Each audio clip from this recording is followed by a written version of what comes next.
Hola, qué bueno poderte saludar en un estudio de la Biblia en una semana nueva. Hoy estaremos estudiando acerca del libro de Marcos en el capítulo 13, prácticamente todo nuestro estudio, y el tema en esta oportunidad se titula Los últimos días. Seas bienvenido y gracias por conectarte.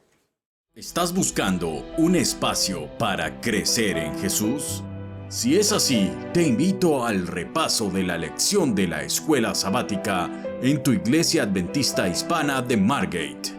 Este trimestre exploramos el libro de Marcos y queremos descubrir las profundas lecciones que contiene. Cada sábado compartimos nuestras experiencias y aprendemos a aplicar las enseñanzas bíblicas en nuestra vida diaria. Ven y sé parte de nuestra comunidad de fe, donde el estudio de la palabra de Dios cobra vida. Sé bienvenido, sé bienvenida a la Escuela Sabática Viva.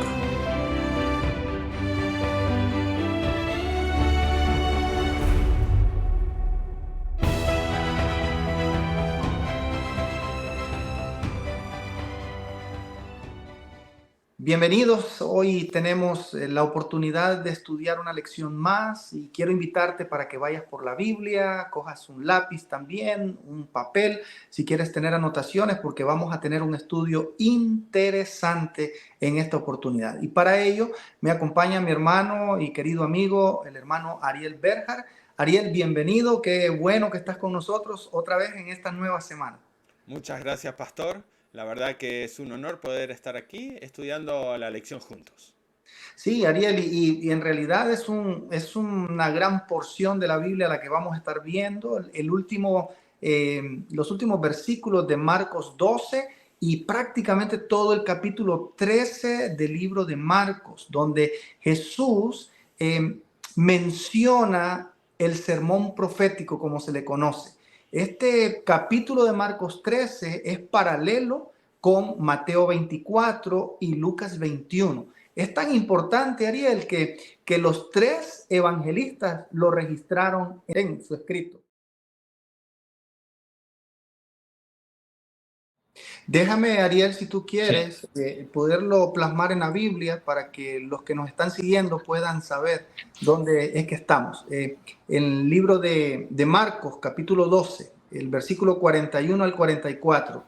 Y voy a leer de la siguiente manera. Dice, estando Jesús sentado delante del arca de la ofrenda, miraba cómo el pueblo echaba dinero en el arca. Y muchos ricos echaban mucho, dice la Biblia. Verso 42. Y vino una viuda pobre y echó dos blancas, o sea, un cuadrante.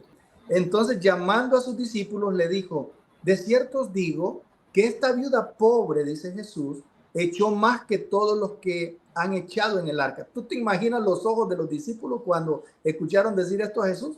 Y el verso 44 dice, porque todos han echado de los que les sobra, pero esta de su pobreza echó todo lo que tenía, todo su sustento. pastor, hemos escuchado esta historia, pero hoy tenemos una lección distinta. La historia quizás la hemos escuchado hasta desde niños, pero deja algo muy importante. En primer lugar, la palabra en el último versículo que usted leyó, pastor, habla sobre que había personas que echaban de lo que les sobraba. A veces nosotros podemos actuar de esa manera también. Damos ofrendas de los que nos sobra, de lo que quedó después de que pagamos todos los biles y después de que cumplimos con todas las cosas que teníamos que hacer.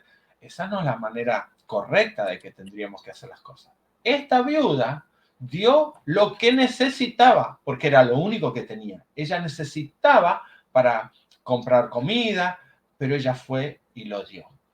Ahora la pregunta es, ¿estuvo bendecida esta viuda? Y yo creo que sí, Ariel, y sabes qué me llama la atención, porque en el momento en que esta viuda llevó su ofrenda, ahí queriendo pasar desapercibida, lo hacía de corazón, a pesar de que dentro de los líderes que habían, pues se sabía que había corrupción. Y esta mujer no hizo caso omiso, sino que fue, depositó las moneditas, sabiendo que era todo lo que tenía, a pesar de que los líderes eran corruptos, por así decirlo. ¿Qué enseñanza tú crees que nos puede dejar esto a nosotros hoy? Al día de hoy, pastor, nos deja enseñanza, porque por ahí yo he escuchado también a algunas personas que dicen, yo no sé lo que hacen con los diezmos, mejor yo se lo doy directamente a los pobres. No esa es la actitud correcta. La viuda tuvo la actitud correcta. La viuda entregó, aunque podría haber sido mal administrado eso, lo entregó en las arcas del Señor, en el templo. Así es. Y conociendo cuál era el objetivo, ¿no es cierto? De reconocer que todo lo que tenía ella y todo cuanto era ella, Dios se lo proveía.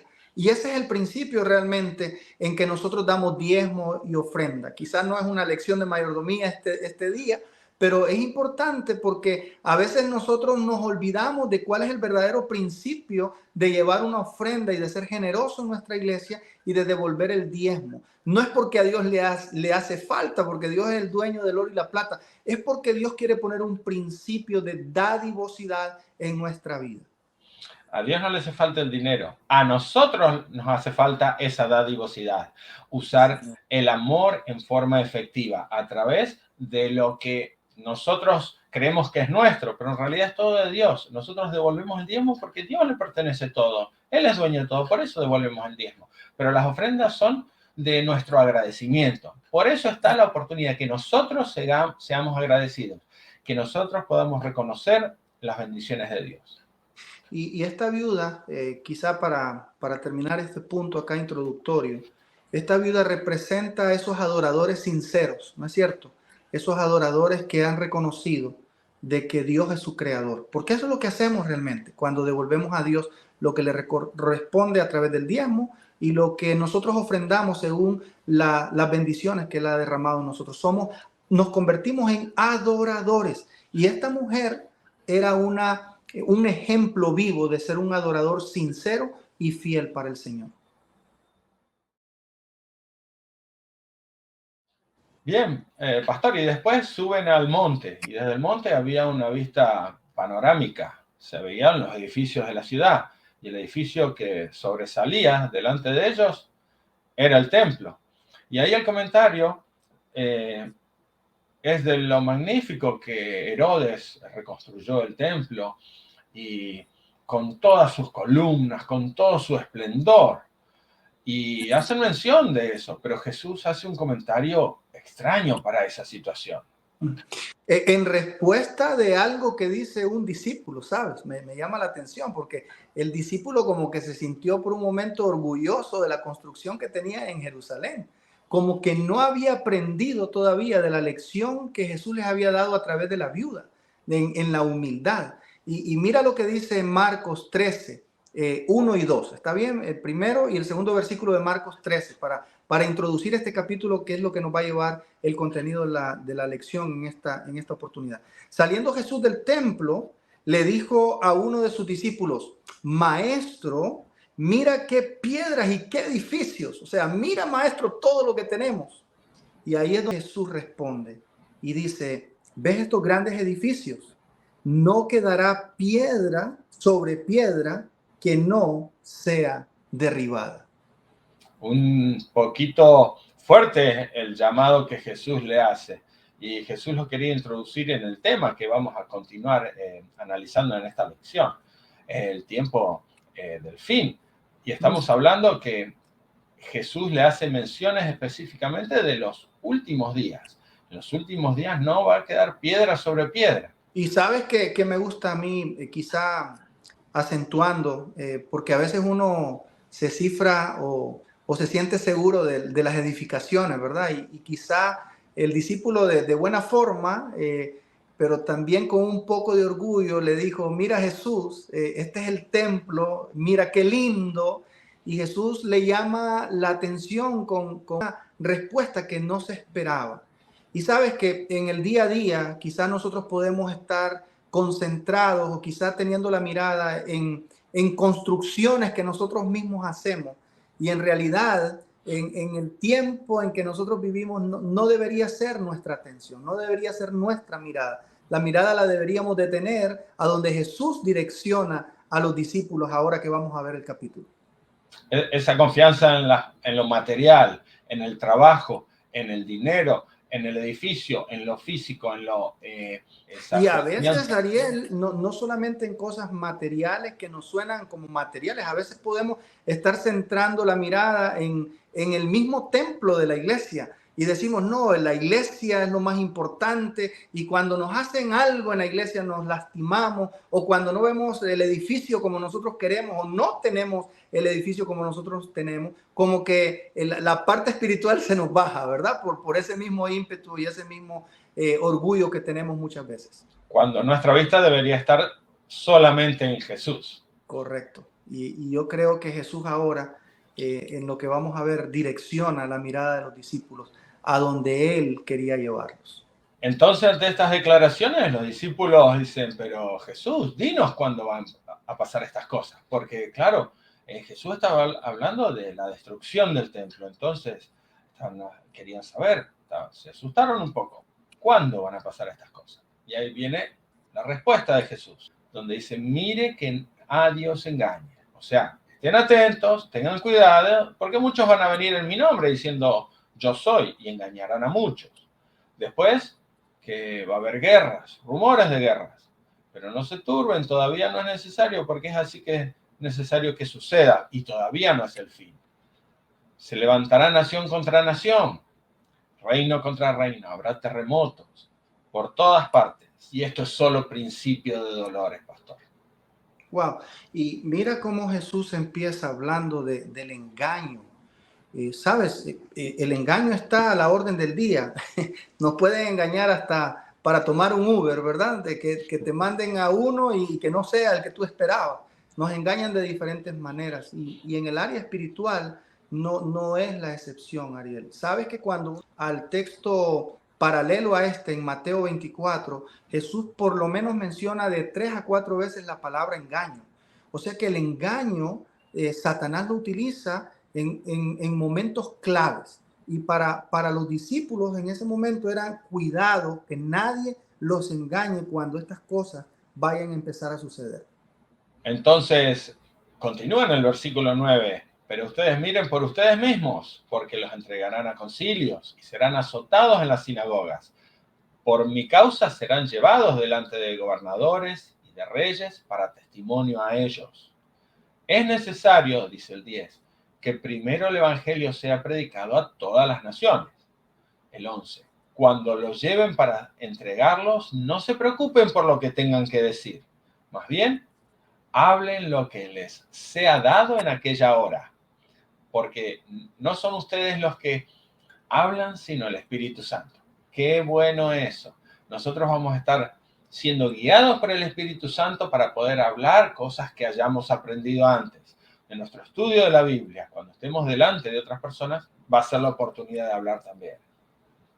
No, y sabes que es importante también, Ariel, porque recuérdate que estos discípulos iban a tener la tarea de llevar el evangelio, las buenas nuevas de salvación a otros lugares, en otros contextos. Y para ellos era importante saber lo que iba a pasar, si tú lo notas. Y Jesús nunca les ocultó que iba a ser difícil.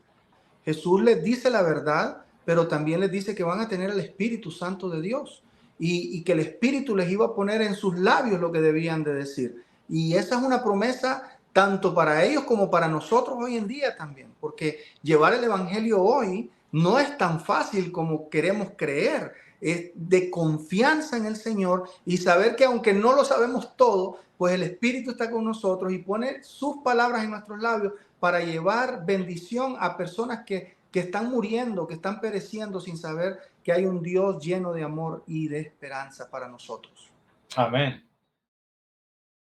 Sí, pastor, es verdad que iban a ser perseguidos. Ellos iban a ser perseguidos, así como nosotros lo vamos a hacer. Y algunos de ellos fueron ejecutados. A lo largo de todo ello, Jesús le estaba diciendo que aún no sería el tiempo, pero eso no iba a ser fácil, iba a ser difícil. Así que tenían que pasar por esa situación, que iban a tratar de engañarlos. Y estos momentos del tiempo del fin iban a ser difíciles. Sí, y mira, Ariel, antes de la destrucción del templo, que era lo que iba a pasar en realidad cuando se iba a cumplir la profecía de Daniel, tú sabes, y ahora dice acá que antes de la destrucción del templo, el evangelio fue predicado en todo el mundo conocido, y hasta que Jesús venga, debemos estar preparados para presentar nuestra fe con claridad. Y eso es muy importante, sin importar las consecuencias. Mira cómo lo manifiesta aquí Pedro en su primera carta, primera de Pedro, capítulo 3, versículo 15. Mira cómo dice acá. Dice la Biblia: sin santificados a Dios el Señor en vuestros corazones, y estar siempre preparados para presentar defensa con mansedumbre, dice la Biblia, y reverencia ante todo el que os demande razón de la esperanza que hay en vosotros. O sea, nosotros debemos de estar preparados para poder presentar el evangelio. Para los discípulos fue en aquel momento, pero para nosotros en la actualidad es imperativo que nosotros confiemos de que el Espíritu Santo está con nosotros, y en el momento que se nos demande presentar defensa del evangelio, pues el Espíritu va a estar con nosotros y no debemos de temer. No tienen que importar las consecuencias, porque sabemos que el premio al final es mayor que las circunstancias que pasemos. Sí, Señor. Y bueno, y es lo que nos dice Marcos ahí en el capítulo 13. Si tú lees detenidamente desde el verso 9 al 13, Marcos acentúa y dice, mira el 11 lo que dice: pero cuando os trajeren para entregaros, no se preocupen por qué habéis de decir, ni lo penséis, sino lo que os fuere dado en aquella hora, eso hablen, porque no sois vosotros los que habláis, sino el Espíritu Santo de nuestro Dios. Qué lindo, ¿verdad? O sea, a pesar de las consecuencias, a pesar de las dificultades, a pesar de los desafíos, fue prometido que el Espíritu Santo iba a estar con ellos. Y yo creo, Ariel, que esa provisión que Dios hizo está con nosotros. Y yo quiero hacer un llamado en esta hora para los que nos están siguiendo en la transmisión. Todos somos llamados y responsables a compartir las buenas nuevas. Y a veces nos da temor, incluso en nuestro hogar, nos da temor hablar del amor de Jesús. A veces porque quizá conocen cómo somos. Pero sabes, Ariel, nuestra responsabilidad es hablar en el nombre de Dios. Y Dios va a estar con nosotros. Y yo creo que a pesar de las consecuencias, porque a veces nos hacen un lado en nuestra casa y nos dicen, ¡ay, viene el cristiano! ¡Ah, que tú eres cristiano de mentira! Y eso es lo que nos hace sentir mal. Pero a pesar de esas circunstancias, debemos de perseverar y ser constantes, no solamente en llevarlo a través de nuestros labios, sino que a través de nuestro testimonio. El Espíritu Santo va a estar con nosotros. Así es. Sí, pastor, como usted dice, también en los versículos que continúan, el 14 al 19, dice, pero cuando vean que la abominación desoladora se ha establecido donde no debe estar, entonces los que estén en Judea huyan a los montes. De paso, esos nombres ya vamos a hablar de abominación desoladora. El que esté en la azotea no descienda ni entre en la casa para sacar algo.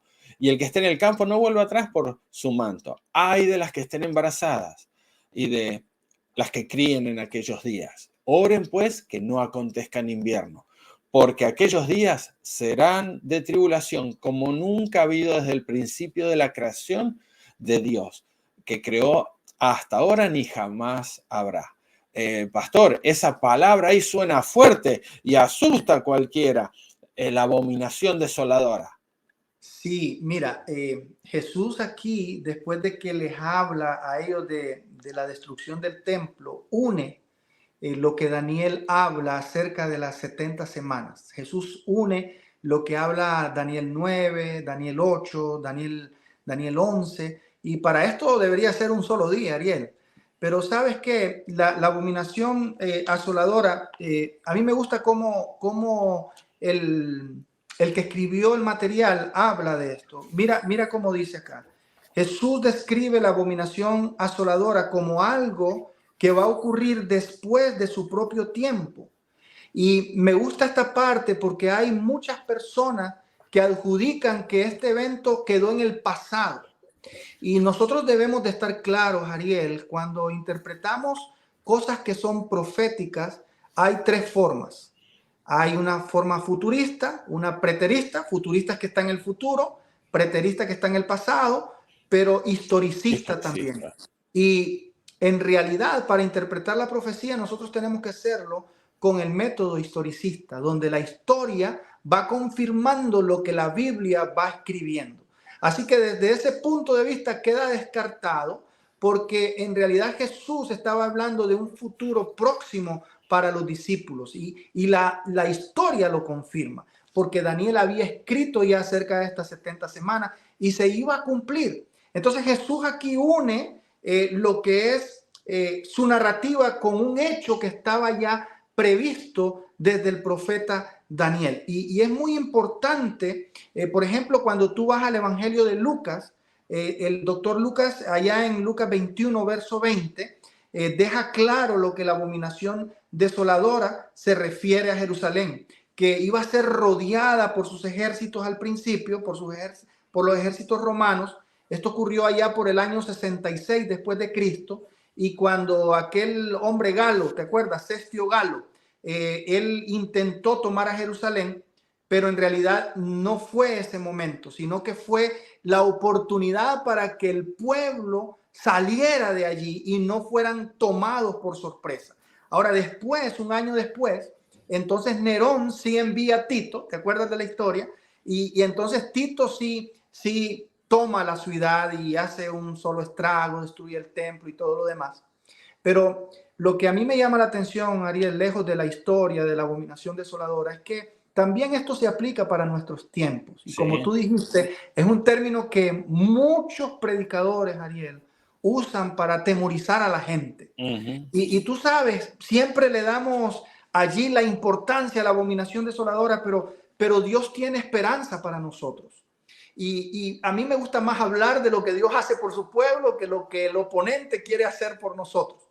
Y mira lo que dice Daniel 12:1 y verso 1, verso 2. Dice, en aquel tiempo se va a levantar Miguel, el gran príncipe que está de parte de los hijos de tu pueblo. Y será un tiempo de angustia, dice Daniel, cual nunca fue desde que hubo gente hasta entonces. Pero en aquel tiempo será, ¿qué cosa dice la Biblia? Libertado tu pueblo, todos los que se hallen escritos en el libro. Entonces, sí hay una abominación asoladora, sí hay un momento difícil, sí hay un momento incluso de persecución, pero la Biblia dice que se va a levantar Miguel. ¿Tú sabes a quién se refiere la Biblia? Amén, a Jesús, a Jesús. Jesús, sí, es el mismo que va a estar por nosotros. Y yo doy gloria a Dios por eso.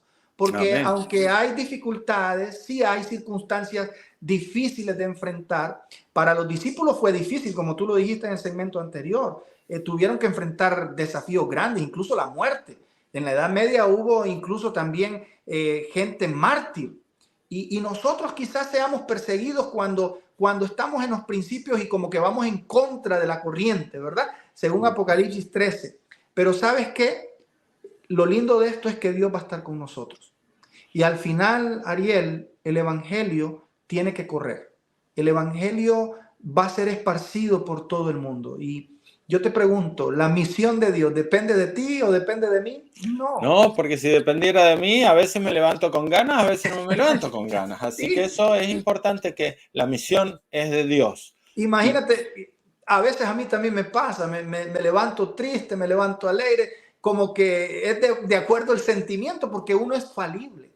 Pero la misión es de Dios. Y la misión Amén. se va a cumplir conmigo, contigo, o sin mí, o sin ti, con la iglesia, Amén. o sin la iglesia, porque la misión es de alguien que no puede fallar. Es de Dios. Así es. Y por eso nosotros estamos seguros, Ariel, de que aunque haya una abominación asoladora, nosotros podemos estar seguros tanto de nuestras vidas en salvación para gloria de Dios a través de Jesús, pero también de que el evangelio seguirá esparciéndose para gloria de su nombre. Amén, amén. Pastor, vamos a escuchar una música especial y continuamos con el estudio de la lección.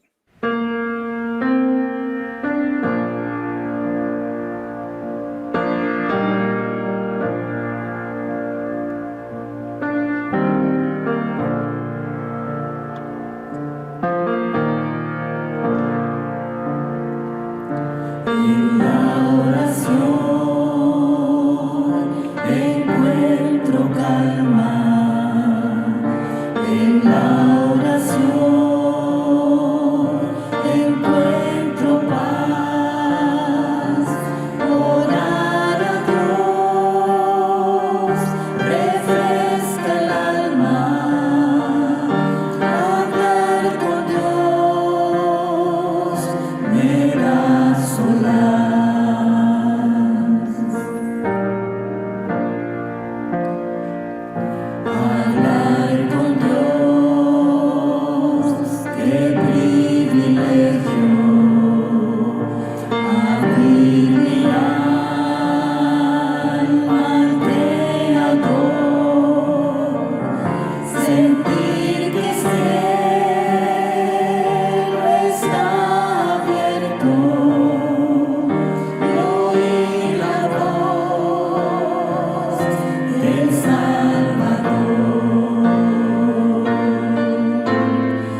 Bien, después de esta música que nos eleva, vamos a continuar leyendo en Marcos, capítulo 13, vamos del versículo 19 en adelante. Porque en aquellos días serán de tribulación como nunca ha habido desde el principio de la creación que Dios creó hasta ahora, ni habrá jamás. Si el Señor no hubiera acortado aquellos días, no se salvaría nadie. Pero por causa de los escogidos que Él eligió, Él ha acortado aquellos días. 21 dice, entonces, si alguien les dice, he aquí, aquí está el Cristo, o he allí, allí está, no le crean, porque se levantarán falsos cristos y falsos profetas, y harán señales y maravillas para engañar, de ser posible, a los escogidos. Pero ustedes miren, se los he dicho de antemano. Qué llamado de atención, pastor, que nos está dando ahí Jesús. Nos está diciendo que va a haber señales importantes. Tenemos que estar atentos, aún los escogidos. Sí, Ariel. Sabes que ahora Jesús, como todo un maestro, empieza a desprender lo que era el cumplimiento de la destrucción del templo y la abominación desoladora y empieza a unirlo con su segunda venida. Un tiempo de tribulación extrema, dice Marcos 13, 19. Y ya nosotros leímos cuál es la contraparte, ¿no es cierto?, de que Dios va a estar con nosotros. Según Daniel 12, 1, pero también Mateo 28, 20 dice que el Señor va a estar con nosotros todos los días. Y yo creo que aunque sí es difícil, que aunque sí hay circunstancias negativas, pero podemos descansar en las promesas del Señor. Y yo quiero decirte que ahí también la Biblia, en el verso 20, Marcos habla que el Señor va a cortar los tiempos a causa de los elegidos. ¿No es cierto? Y sabes aquí algo importante, Ariel, que quizá el que hizo el material, la lección, no lo resalta, pero cuando tú hablas de elección, hay muchas personas que dicen, entonces Dios tiene sus preferidos, ya hay elegidos, ya para qué entonces yo acepto el evangelio. Pero es que, sabes, la Biblia habla de elegidos porque todos los seres humanos hemos sido predestinados o elegidos para ser salvos. La Biblia no te habla de que eres predestinado para perderte, no hay ningún versículo que diga eso. Por eso la Biblia dice que Jesús vino a este mundo para que todo aquel que en él crea no se pierda, mas tenga vida eterna. Nuestro deber es creer en el Señor y ya desde ese momento nosotros estamos salvos. Y eso es muy importante. O sea, la elección no es que Dios dice este sí, este no. No, toda la raza humana está elegida para salvación. Pero es lamentable de que hay gente que cree con estas citas, como por ejemplo con Efesios 2, que habla de elegidos, Primera de Pedro, capítulo 1, verso 2, habla de elección, pero cuando Dios habla de elección es de toda la raza humana. El que crea en Él no se va a perder, va a tener vida eterna en Cristo Jesús. Ahora, dice que para los elegidos se va a acortar el tiempo. Yo he escuchado muchas veces que hay personas que interpretan que los días se van a cortar y que ya no van a ser de 24 horas. ¿Tú te imaginas lo que significa eso a nivel de los astros?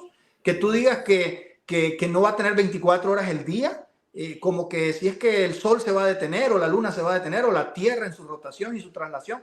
Eso es imposible porque entonces la gravedad, tendríamos problemas como seres humanos. ¿A qué tú crees, Ariel, que se refiere con esto de que el tiempo va a ser acortado a causa de los escogidos? Yo creo que la parte del sufrimiento, que nosotros acá vemos analizando que el tiempo del fin está lleno de sufrimientos. Esos sufrimientos van a estar siendo acortados para que no sea un sufrimiento extremo, que no sea una agonía, que no sea una tortura, pero que las cosas se van a cumplir, solamente que los escogidos vamos a tener una protección adicional para no pasar un tiempo extremo en estas situaciones. Yo creo que el amor de Dios se va a manifestar con los elegidos. Así mismo es, Ariel, como tú lo dices, me parece bien. Es a causa de los elegidos, pero son las circunstancias las que se van a ir quitando, ¿verdad? Porque Dios va a estar al control. Y sabes, Ariel, tanto a los discípulos que fueron perseguidos como aquella iglesia del primer siglo fue perseguida. Yo quiero decirte que a través de todo el tiempo el pueblo de Dios ha sido perseguido. Si tú te vas a la historia, desde el 538 hasta 1798, cuando se cumple el periodo de los 1260 años o 42 meses que habla Apocalipsis. En ese intervalo, Ariel, que se le llama el tiempo del oscurantismo o en la Edad Media, los cristianos fueron perseguidos, Ariel. Y hay historias que cuando uno lo lee, en realidad el cuerpo se te pone así escalofrío, porque es increíble que gente, creyendo ser la voluntad de Dios, perseguía a cristianos para matarlos, para coartarles la libertad. Y fue un momento difícil de persecución. Pero a mí me gusta saber de que Dios siempre está al control de su pueblo. Amén. El Evangelio siguió, el Evangelio ha llegado a nuestros días y justo en 1798 tú recuerdas que el poder francés le quita el poder al poder político religioso de ese momento y entonces empieza una nueva etapa para el cristianismo también. Y los cristianos huyeron, tuvieron que huir a Alemania y Suiza. Sí. Así mismo es. Y entonces ahí entra una parte muy linda, en realidad ahí a poco tiempo vemos la Reforma también, con Martín Lutero y todo lo demás, y el Evangelio tuvo más auge. Pareciera, Ariel, que los cristianos cuando más son atacados, pues más hablan del amor de Jesús. Como que la sangre cuando era regada con aquellos mártires era como una semilla del Evangelio que crecía por todos lados. Es increíble. Y yo te pregunto, Ariel, quizá hoy que vivimos en un tiempo de paz, por así decirlo, que no tenemos ningún tipo de presión, de persecución, ni algo que amenace nuestra libertad, por lo menos aquí en América. El Evangelio no crece como nosotros quisiéramos que creciera. ¿Será, Ariel, que necesitamos algo de presión así, de problemas para poderlo hacer? Me parece que sí, porque estamos viviendo en una comunidad con mucha libertad, iba a decir comodidad, que es lo que no tenían en esa época. En la persecución, en una época estuvieron metidos debajo de la tierra, en las catacumbas, y ahí también creció un montón el cristianismo. Y nosotros hoy, con todas las comodidades, con toda la tecnología, con todas las posibilidades de hacer campañas evangelísticas, no crecemos, esto no avanza y quizás haga falta un poquito de dificultades, un poquito de dejar esa comodidad para que pongamos entonces en práctica nuestros conocimientos. Y mira, Ariel, un ejemplo palpable es lo que nos pasó en el 2020, cuando entró la pandemia acá, que donde creímos que la iglesia o el templo se iba a cerrar, pero la iglesia se mantuvo abierta, que somos nosotros. Sí.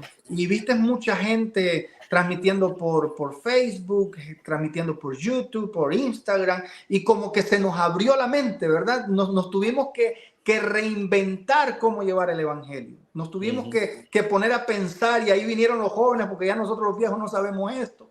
Y entonces, lejos de que los templos cerraron, sí, pero el evangelio a través de la iglesia que somos tú y yo, continuó. Y esa es una muestra. Yo creo que cuando estamos en comodidad, Ariel, como que nos relajamos, ¿verdad? Y olvidamos nuestra responsabilidad.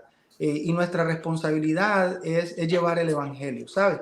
Mira, algunos no podemos predicar y está bien, tal vez no tenemos ese don, pero la responsabilidad es llevar el evangelio de una u otra manera a través de los dones y los talentos. Ariel, el tiempo ha avanzado y ya nuestros hermanos que nos están siguiendo y nuestros amigos quizá quieren ver el desenlace de este capítulo 13. Háblame un poquito, Ariel, de lo que pasa en el libro de Marcos 13, del verso 24 al 37. ¿Cómo Jesús cierra allí? Y sí, la continuación de este capítulo, del 24 en adelante hasta el 37, nos menciona en forma paralela con Mateo 24 sobre las señales del tiempo del fin. Acá menciona el versículo 24 que en aquellos días, después de aquella gran tribulación, el sol se oscurecerá, señales de que el tiempo del fin está cerca. Y la luna no dará su resplandor. Las estrellas caerán del cielo y los poderes que están en los cielos serán sacudidos. Entonces verán al Hijo del Hombre viniendo en las nubes con gran poder y gloria. Después enviará a sus ángeles y reunirá a sus escogidos en los cuatro vientos desde el extremo de la tierra hasta el extremo del cielo.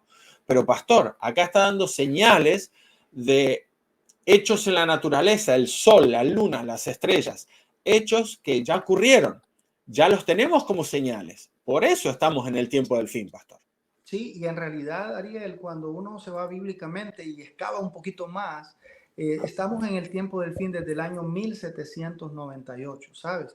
Y han ocurrido grandes señales como las que la Biblia menciona, la caída de las estrellas, el oscurecimiento, el oscurecimiento del sol y la luna.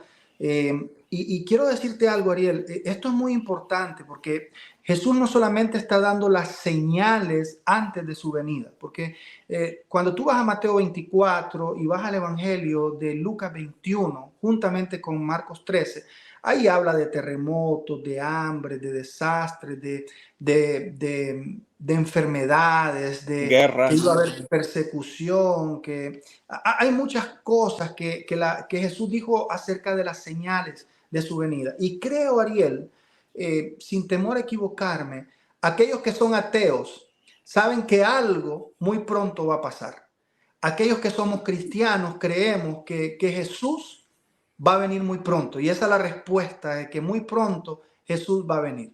Pero sabes que hay muchas personas, Ariel, que hoy en día creen que Jesús va a venir como escondidas o que primero se va a llevar a su pueblo y entonces que le han llamado como el rapto secreto y cuestiones de esa índole. Pero cuando tú revisas la Biblia y tú te vas a lo que los evangelios hablan, incluso Lucas en Hechos de los Apóstoles, habla de la forma en que va a venir Jesús. ¿Te acuerdas? Hechos 1:11 que dice, varones Galileos, ¿por qué veas al cielo? Este no es Jesús que ustedes lo están viendo, así mismo va a volver. ¿Y cómo se fue Jesús? En carne y hueso, ¿verdad? Y Jesús no va a venir escondida.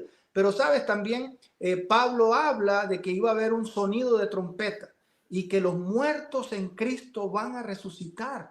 Este es un evento glorioso, Ariel, saber que los muertos en Cristo van a resucitar. Vamos a tener la oportunidad, Ariel, de encontrarnos con nuestros seres queridos. Amén. Vamos a tener la oportunidad de abrazarlos y vivir en una tierra donde no va a haber más llanto, ni muerte, ni dolor. Jesús está viniendo y la Biblia dice en Mateo 24 que va a venir con sus millares de ángeles. Marcos habla de que envía sus ángeles para que de los 4 extremos de la tierra junten a sus escogidos. O sea, la venida de Jesús es visible, es audible, es personal. Nosotros vamos a ver a Jesús.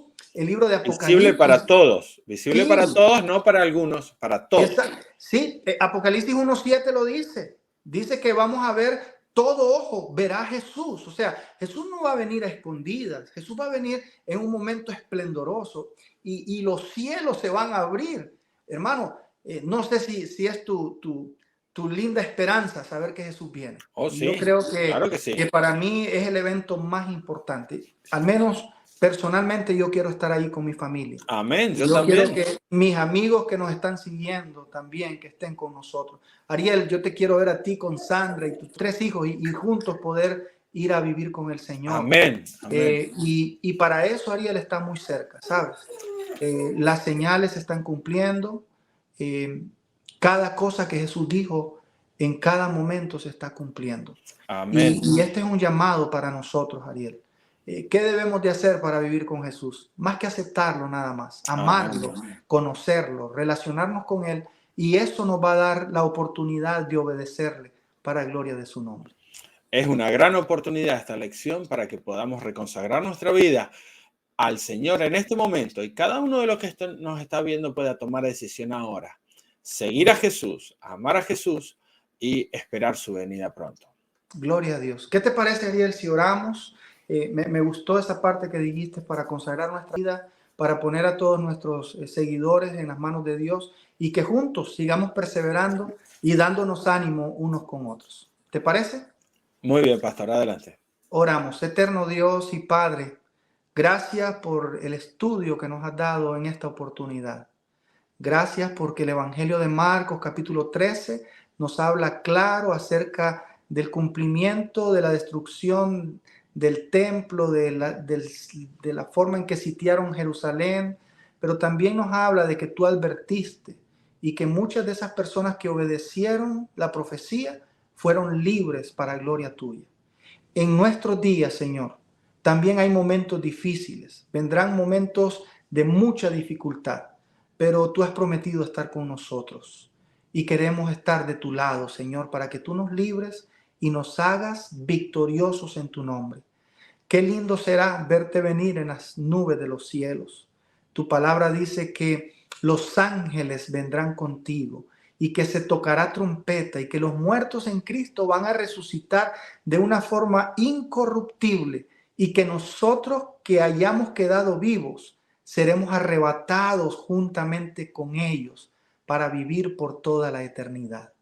Para que en ese momento que tú aparezcas, nosotros ser de ese grupo de personas que dirá, este es nuestro Dios, le hemos esperado y Él nos salvará. Amén. En el nombre de Jesús. Amén. Amén. Amén. Amén. Muchas gracias, pastor. Realmente un hermoso estudio. A todos los que nos han visto, los esperamos la semana que viene. Bendiciones, pastor. Que Dios te bendiga, Ariel. Bendiciones para ustedes. ¿Estás buscando un espacio para crecer en Jesús? Si es así, te invito al repaso de la lección de la escuela sabática en tu iglesia adventista hispana de Margate. Este trimestre exploramos el libro de Marcos y queremos descubrir las profundas lecciones que contiene. Cada sábado compartimos nuestras experiencias y aprendemos a aplicar las enseñanzas bíblicas en nuestra vida diaria. Ven y sé parte de nuestra comunidad de fe, donde el estudio de la palabra de Dios cobra vida. Sé bienvenido, sé bienvenida a la Escuela Sabática Viva.